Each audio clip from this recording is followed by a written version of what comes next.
एक गुरु और शिष्य जंगल से होते हुए अपने गांव जा रहे होते हैं। अंधेरा काफ़ी हो चुका था। शिष्य ने अपने गुरु से कहा कि गुरु की काफ़ी रात हो चुकी है, अगर आप कहें तो आज रात यहीं आसपास के किसी गांव में गुजार लें। गुरु जी ने अपना सिर हिलाया और वो आसपास के गांव में एक छोटे से घर के पास जाकर रुके।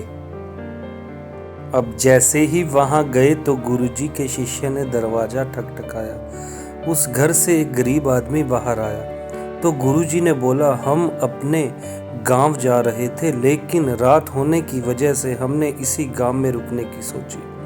क्या हम आज रात आपके यहाँ रुक सकते हैं? गरीब आदमी बोला, हाँ क्यों नहीं, आप दोनों अंदर आ जाइए। अब जैसे ही गुरुजी अंदर गए, उन्होंने देखा कि उस आदमी के घर में बहुत ज़्यादा गरीबी थी। गुरुजी ने उससे पूछा कि आप काम क्या करते हो? वह गरीब आदमी बोला कि मेरे पास बहुत सारी ज़मीन है। तो गुरुजी ने बोला, अगर तुम्हारे पास बहुत सारी ज़मीन है तो इस तरह से क्यों रह रहे हो? वह आदमी बोला, यह किसी काम की नहीं है। गांव वाले बोलते हैं कि ये बंजर ज़मीन है, यहाँ पर कुछ भी नहीं उगाया जा सकता और वहाँ फसल उगाना बहुत बड़ी बेवकूफ़ी है।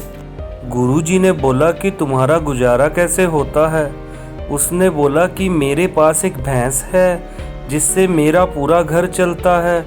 यह सुनने के बाद गुरुजी सो जाते हैं और रात में जब सब लोग सो रहे होते हैं तब गुरुजी अपने शिष्य को उठाते हैं और उस गरीब आदमी की भैंस लेकर अपने गांव चले जाते हैं।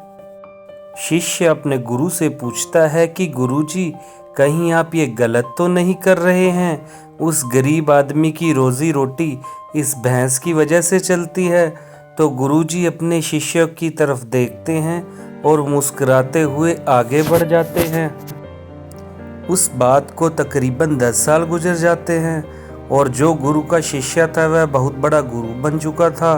तो एक दिन उन्हें उस गरीब आदमी की याद आती है कि मेरे गुरु ने उस आदमी के साथ अच्छा नहीं किया था, मुझे एक बार चलकर देखना चाहिए कि वह आदमी अब किस परिस्थिति में है।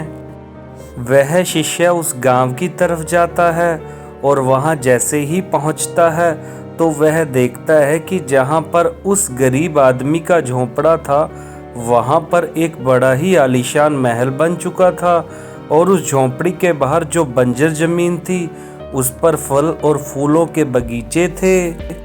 तभी उधर से उस घर का मालिक आता है। शिष्य उसे पहचान लेता है और उस आदमी को बोलता है, तुमने मुझे पहचाना? मैं अपने गुरुजी के साथ आया था, हम एक रात के लिए आपके यहाँ रुके भी थे। वह आदमी उसे पहचान लेता है और बोलता है कि उस रात में आप कहाँ चले गए थे? और उस रात के बाद ही मेरी भैंस कहीं चली गई थी, मेरे पास कोई रास्ता नहीं था, तो मैंने अपनी ज़मीन पर मेहनत की और फसल निकल आई और आज मैं इस गांव का सबसे बड़ा और सबसे अमीर आदमी बन चुका हूँ। ये सुनने के बाद शिष्य की आंखों में अपने गुरुजी के लिए आंसू आ गए और उसे ये बात अब समझ आई और वो रोने लगा।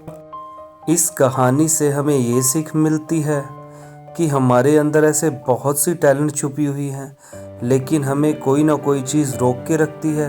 वो आपकी फैमिली वाले भी हो सकते हैं, आपकी जॉब भी हो सकती है, कुछ और भी हो सकता है। देखिए, आपके पास भी तो भैंस की जैसी कोई दूसरी चीज़ तो नहीं जिसने आपको आगे बढ़ने से रोक रखा है। तो दोस्तों, ये थी आज की कहानी। मैं आशा करता हूँ कि आपको ये कहानी अच्छी लगी होगी और कुछ ना कुछ सीखने को मिला होगा। जी हाँ दोस्तों, चलिए मिलते हैं एक नई कहानी के साथ। तब तक के लिए इजाज़त दीजिए और हमारे चैनल को सब्सक्राइब कर देना। धन्यवाद। जय हिंद, जय भारत।